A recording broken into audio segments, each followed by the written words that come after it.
One of Rumi's most famous poems is a piece called The Guest House. The Guest House is very well known to those of us who study and practice mindfulness.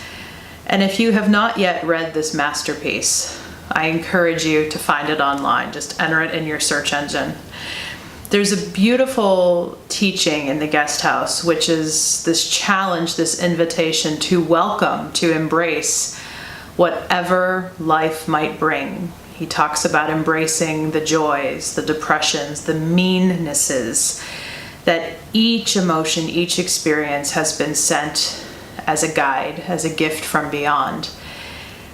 This can be much easier said than done. I want to be the first to verify that, to affirm that, especially when life feels like it is inundating you with nothing but suffering.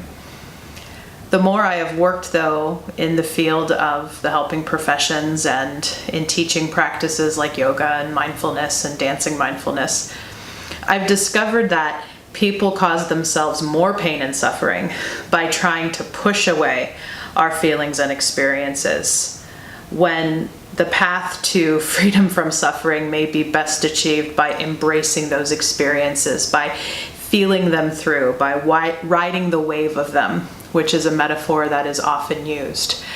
So what I'd like to share with you in this movement practice, it's a dancing mindfulness related practice, is how we can work with this idea of embracing whatever life may bring us using some simple movement patterns.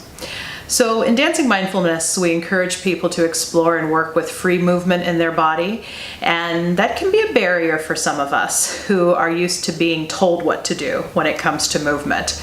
So I like to develop some simple dances and facilitations like this that at least give us some things we can start with, and then from this basic structure, find our own freedom in our movement. So this facilitation actually started as one of those. I was just looking for a couple movement patterns to show people, and I really ended up finding in it for myself a beautiful way to express with my body this idea of embracing whatever life may bring me until it's time to let that or something else go, and working with this cycle of embrace, release, and embrace. So for the beginning of this practice, I encourage you to either come to a standing position. You can stay seated or you may lie down, and come into this gesture of embrace. You can close your eyes or leave them open, whatever feels safer for you in the moment, while also noticing what helps you to best drop into the experience. So for the first couple rounds through, maybe just notice the movement itself. So the movement of embrace, and then transitioning that to a movement of release.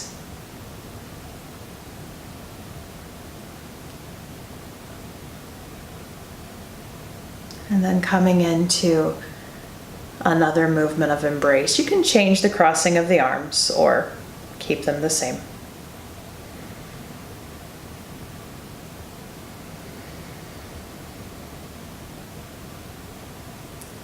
And as you feel led, continue with this flow. Release.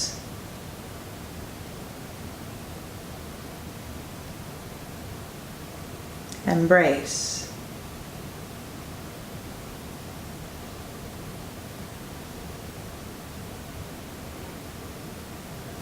And release.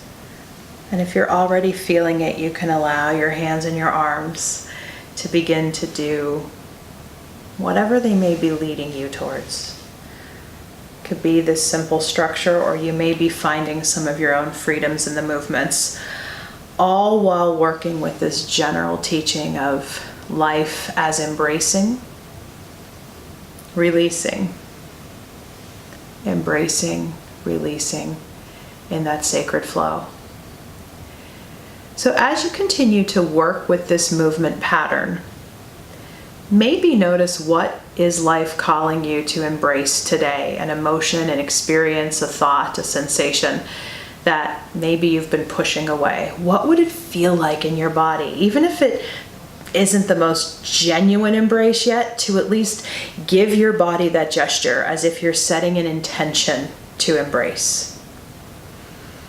And then knowing that when you feel the call to release or to let go, or rather when your body and breath give you that call to release or let go, notice. And if you stay in this pattern with breath and with mindful intent, you'll notice if you're forcing it, if you're striving it, if you're trying to make it happen, versus if you're letting the movements and the flow really let it happen.